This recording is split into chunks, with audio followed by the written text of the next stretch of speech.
All right, today we're going to get into a hidden battle that's brewing inside the whole AI revolution. It's this surprising clash between tech progress and, well, the very communities that tech is supposed to be helping.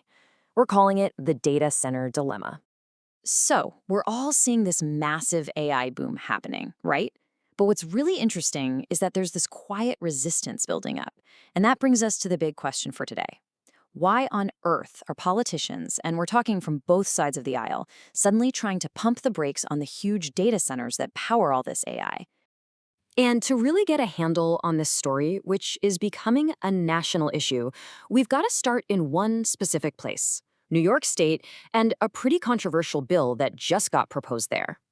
Okay, let's dive right into the epicenter of this whole thing. New York. They're talking about a 3-year pause, a moratorium, and it's sending some serious shockwaves through the tech world. So, what's in the bill? Well, it's actually pretty simple, but wow, is it powerful. It's proposing a 3-year complete stop on any new data center permits. That means freezing both the construction of new ones and the operation of any that would come online. The sponsors are Democrats, State Senator Liz Krueger and Assemblymember Anna Kellis. And the thinking behind it? Senator Krueger puts it pretty plainly. She says the state is completely unprepared for just how huge these projects are. So this pause is really about giving them some breathing room, a chance to come up with smarter rules and avoid a situation where everyday people get stuck with insane utility bills down the road. But here's the kicker. This is not just a New York story, not at all. What's happening in Albany is basically a preview of a much bigger national trend that's really starting to pick up steam all across the country.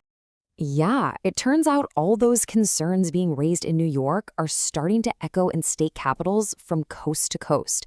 This debate is going national, and it's happening fast. So just how widespread is this? Well, believe it or not, New York is just one of at least 6 states where lawmakers are seriously thinking about hitting pause on new data centers. This isn't some isolated thing. It's a real national debate. And just take a look at this list. The thing that really jumps out is how politically diverse it is. You've got Democrats pushing for these pauses in places like New York, Georgia, Vermont, and Virginia. But then you also have Republicans introducing similar bills in Maryland and Oklahoma. I mean, how often do you see that kind of agreement? And that leads us to what is frankly the most surprising part of this whole story. This totally unexpected bipartisan alliance that's pushing back against the nonstop growth of data centers. So on one side, you have one of the most well-known progressives in the country, Senator Bernie Sanders. He's actually come out and called for a full-blown national moratorium on building any new data centers. Then you jump all the way over to the other side of the spectrum, and you've got conservative figures like Florida Governor Ron DeSantis.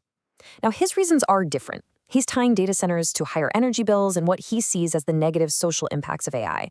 But his conclusion is basically the same: deep skepticism about letting them grow without any checks. I mean, this coalition is just wild when you think about it. It's bringing together the political left and the political right, plus more than 230 environmental groups. We're talking big names like Food and Water Watch and Greenpeace. They're all on the same page, calling for a national pause. So what is going on here?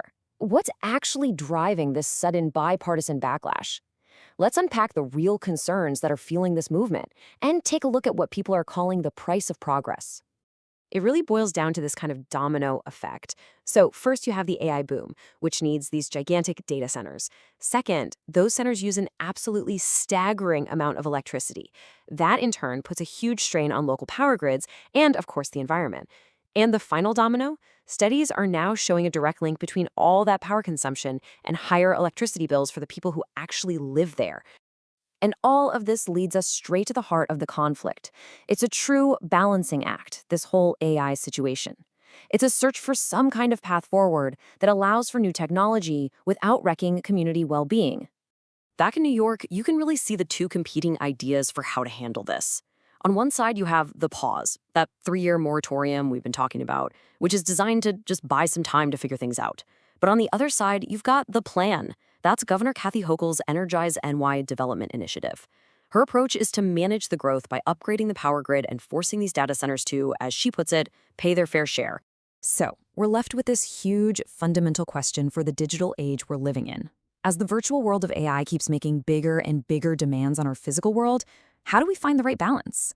How do we innovate and push forward without leaving our communities in the dust? That's the tough spot that states all over the country are in right now. And whatever they decide is going to shape the future of tech, our energy, and our society for years to come.